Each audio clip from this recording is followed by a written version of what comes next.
മന്ത്രിയോട് തന്നെ കാര്യങ്ങൾ ചോദിക്കാം.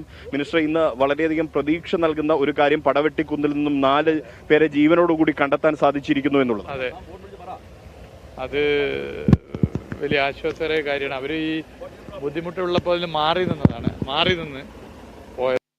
അതിൽ 2 സ്ത്രീകളുണ്ട്, ബാക്കി സുരക്ഷിതരാണ്. അവരെ മറ്റു കാര്യങ്ങളൊക്കെ സുരക്ഷിത. ഞാൻ ഇപ്പോൾ കൺട്രോൾ റൂമിൽ നിന്നാണ് വരുന്നത്. മറ്റു കുഴപ്പമൊന്നുമില്ല, ഒക്കെ സുരക്ഷിത. അവരെ നമ്മൾ മാറ്റി എന്നുള്ളതാണല്ലോ. അതെ, സുരക്ഷിതരായി മാറ്റിയിട്ടുണ്ട്. ഇനിയിപ്പോൾ വരുന്ന ദിവസങ്ങളിൽ കൂടുതൽ സജീവമായി തന്നെ ഈ ഒരു രക്ഷാ ദൗത്യം. ഇന്നലെ സന്ധ്യാസമയത്ത് ഞങ്ങൾ മന്ത്രിമാരും വിവിധ വകുപ്പുകളുടെ ഹയർ ഒഫീഷ്യൽസ് ഇരുന്നിരുന്നു.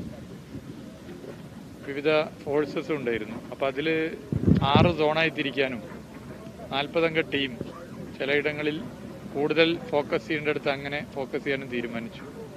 അത് നല്ല നിലയിൽ ഇപ്പം നടക്കുന്നുണ്ട്. 2 ബോഡി ഇപ്പോൾ കിട്ടി. ചാലിയാർ പുഴയിൽ 40 കിലോമീറ്ററാണ്, 8 പോലീസ് സ്റ്റേഷനുണ്ട്. അപ്പോൾ ഓരോ പോലീസ് സ്റ്റേഷനിലും ചുമതലയുള്ള ഹയർ പോലീസ് ഒഫീഷ്യൽ നേതൃത്വത്തിൽ ജനങ്ങളടങ്ങിയൊരു ടീം അതിൻ്റെ മറ്റ് രക്ഷാപ്രവർത്തനവും മറ്റു കാര്യങ്ങൾ കോർഡിനേറ്റ് ചെയ്യുന്നത് അതും നടക്കുന്നുണ്ട്. അപ്പം ഇന്നലെ നിശ്ചയിച്ചതുപോലെ കാര്യങ്ങൾ ഇപ്പോൾ നടന്നു വരുന്നുണ്ട്.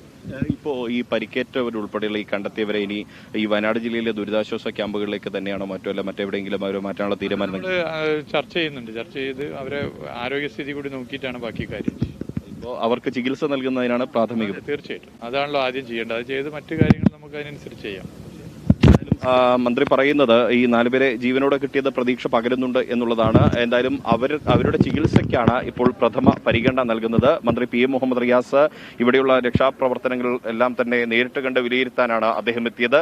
അദ്ദേഹത്തോടൊപ്പം തന്നെ ADGP ഇവിടെ ഇതിന്റെ ചുമതലയുള്ള ADGP MR അജിത് കുമാർ ഉണ്ടായിരുന്നു. ഒപ്പം K Sethuraman IG ഉത്തരമേഖല IG K Sethuraman ഉണ്ടായിരുന്നു. മറ്റു ഉദ്യോഗസ്ഥരെല്ലാം തന്നെയുണ്ട്, സൈന്യത്തിന്റെ ഉദ്യോഗസ്ഥരുണ്ട്. അവരെല്ലാം തന്നെ മന്ത്രിക്ക് കാര്യങ്ങൾ വിശദമാക്കി കൊടുക്കുന്നുണ്ട്. ഇവിടുത്തെ രക്ഷാപ്രവർത്തനങ്ങളെ കുറിച്ചുള്ള കാര്യങ്ങൾ. അദ്ദേഹം പറഞ്ഞ മറ്റൊരു കാര്യം എന്ന് പറയുന്നത് ഇന്ന് 2 മൃതദേഹങ്ങൾ അല്പം മുൻപ് നമ്മൾ അത് കൊടുത്തതാണ്. അല്പം മുൻപ് മൃതദേഹങ്ങൾ കണ്ടെത്തിയ കാര്യം അദ്ദേഹം വ്യക്തമാക്കി.